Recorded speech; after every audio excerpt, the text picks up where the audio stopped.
Welcome back to another episode of the Coach Steve Show. Make sure you hit the like button, subscribe button, follow or rate it on Apple and iTunes. If you could leave a review there, that'd be awesome. And check out all the affiliates in the description below. Leave a comment. Check out all the other videos. Um, Appreciate everybody that watches or listens. Some of the numbers have gone up, especially on YouTube. So greatly appreciate that because we're trying to get this as big as we possibly can. It is a little bit all over the place. There's videos for everybody, but please check out the playlists, all that good stuff. This episode is going to kind of reflect on what makes us want to coach. And it's going to be about personally me, but what really makes us coach.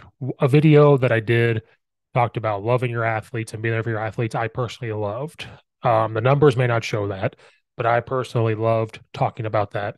It's stuff that I've been thinking about, and this is stuff that is I've been thinking about, and to get the thoughts out there. So, what makes us want to coach? Because coaching is crazy. It's absolutely nuts. Especially if you're a multi-sport coach. If you're doing football, basketball, baseball, football, track, anything else. I do football, basketball, and baseball. I do the trifecta. So what makes us want to coach? And I hinted on it before. I think you have to first love the sport that you're coaching. This is no offense to athletes. This is no offense to parents. I know for me, I would not be coaching if I didn't love the sport. Um, I've coached football, basketball, track, and baseball. And I enjoy football. I enjoy the X's and O's. I enjoy the conversation. I enjoy everything around it. I enjoy basketball because it's different. It gives a different tone. It's you're constantly coaching while you're on the sideline, and it's a different game and similar at the same time. I love track because I loved the technique of coaching throwers and shot put and disc. I enjoyed all of that. I enjoy the difference in it. I enjoy the different approach to it. Loved it. And then I started coaching baseball, and I love the mental part of baseball because there is technique to it. There's technique to swing and there's technique to throwing people out. There are scheme to it, but I loved the communication with players and I love the game and I love the mental part of it because it's huge. You strike out a couple of times, well, mentally, how do you bounce back from that? Those type of things. But unless I enjoy it, I am not going to do it.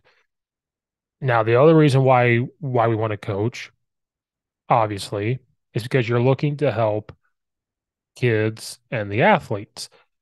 Now, if I didn't enjoy the sport, I would do something completely different to see if I cannot help the athlete or the kid, or I just wouldn't be involved at all. But I knew from an early on age that I was going to coach. I was freshman in high school, 15, 15 years old. And I knew right then I was going to be put on this earth, if you believe in any of that, to coach. And I knew the older I got, the more I would do it. Now, one of the first reasons as to why we want to coach is, well, when you're that young, you're thinking, well, I want to be around sports. That's all I know. I watch my head coach. I love what he's doing. That's what I want to do. And then the older I got, 16, 17, 18, realized what effect he would have and these coaches on the athlete, the kids, and really what my football coach was doing for me and for me personally. Now, I know people that didn't like the head football coach. I know people personally that don't stand him to this day. And I'm sure I have athletes that I've coached that don't like me at all to this day, um, for reasons that I won't know. But the reasons why we coach is because we want to make sure that athletes are put into a position of success. They're put into a position to grow and be a better person than you. It's an extension of being a parent, which I am not. I am not a parent. I don't have kids. So I consider every season that those kids are like my kids. And then I have conversations with parents and you get a vibe or they tell you exactly what their kid needs. And so you become an extension of that. One of the things I always hear parents say is, well, I want my kid to have it better than I did. That's the goal, is to have it better than I did and provide. Well, as a coach, you're doing the same thing. You're trying to have them win more games, win more matches, anything than what you did when you played. You are trying to make sure that they are in a position to be a better person than you. You're in a position because you want them to make better decisions than you. You don't want them in situations that you might have put yourself in. Or maybe you were put in good spots because your coach was doing those things. So you want to continue that and say, well, I want to make sure that these kids and these athletes are put into positions to do well. So that's part of the reason why I think, for me personally, like what makes us want to coach. Well, my head football coach did those things for me. And I knew that sports, I'm, a shy person that got me out of my shell. I created friendships, and sports is crazy. There's people on the football team or basketball team I played with that I probably have not talked to since I was 19, and I'm now 32. If they were to call me today, I'd probably talk to them for an hour. Like, it's crazy that that's what sports does. And it could be people that I didn't hang around with. Like, yeah, I maybe was around them with other people, but did not hang out with them alone. Um, Sports, why do we coach? To make good decisions, to tell these kids to be around like-minded individuals. Don't be around anything bad. Don't put yourself in situations, especially if you have goals. Now, if you have no ambition to go to college, which is fine, you have no ambition to play college sports, that's fine. But if you have these ambitions and these goals and your parents have the same ones and they're supporting you and not putting all this pressure on you, this is what you want to do.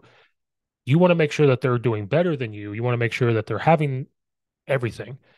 And you want to make sure that they're taken care of and doing the best they can, whether it's from personal experiences or not. And one personal experience for me was my sophomore year. My uncle, who was my mom's brother, was diagnosed with colon cancer, going through chemo, everything that you're going to do. My He played high school football at the same high school I was going at, playing football. He was very happy about it. Um, I think it was the spring of my sophomore year or going to the summer of my junior year. They said he was fine. They always say that like he's in remission, the cancer's gone, everything else. And then going into fall camp, two-a-days back in the day, it had come back. It came back with a vengeance. And so we're going into the season. We're 2 or 3 games in. It's bad. It's getting worse. And it came down to a point where it wasn't if he was going to go, it was a matter of when. It bothered my mother. And so it bothers me, of course. And so my mind wasn't all there as a junior in high school. Your mind's kind of scatterbrained a little bit, but sports was the way to get out of it. Me and my head coach communicated. He communicated to the other coaches, my offensive line coach, everything else. And there was a game, I'm starting left tackle. There is a game that we should probably be winning by a lot, just by principle of the players we had, the program we had versus their program. No offense to them because their coaches were doing the best they could. But at that point in the season, we should be winning. But I think we were only winning like my mind's going 14-0. It's 14-0.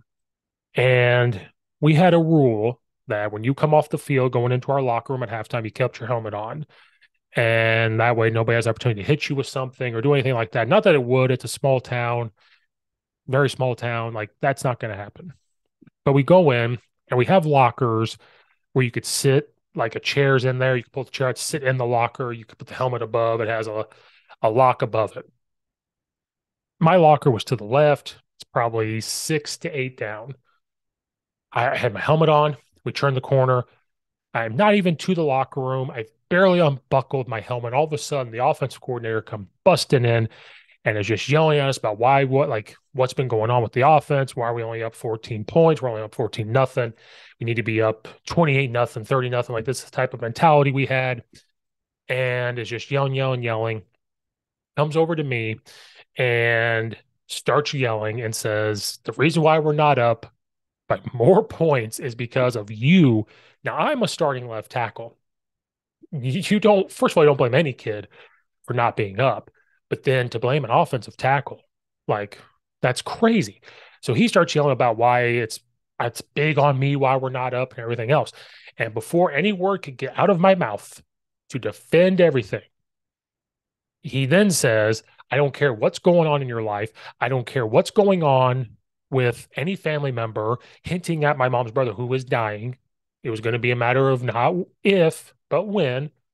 So then, before I could really do what I wanted to do as a 16, 17-year-old kid, I see a hand come flying over, grabs this guy, and throws him. It's the head football coach that throws him and says, Get your ass in that office. You will never speak to a player like that ever again. Get in that coach's office. And he throws him into that coach's office, and they go in there and they go at it. And the offensive line coach comes over and talks to me. I had some players come over and talk to me. And shortly after that game, mom's brother passes away. Um, Funny note, I have a Live Strong band. I was wearing this when he passed, and I've never taken it off. I was a junior in high school, 16, 17 years old. I'm 32, still got it. And I had thought about it as I was not quite at that moment, but as you're going to coach and you go, there are coaches like that treat players like that. Like, how can you go up to a kid that's 16, 17 years old and you don't care about what they're going through? You don't care someone in their family's dying. And athletes are getting treated that way. Kids are getting treated that way. And so I knew, I said, okay, I got to make sure that that never happens.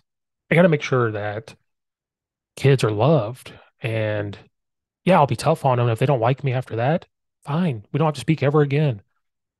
But I'm going to treat you guys the same.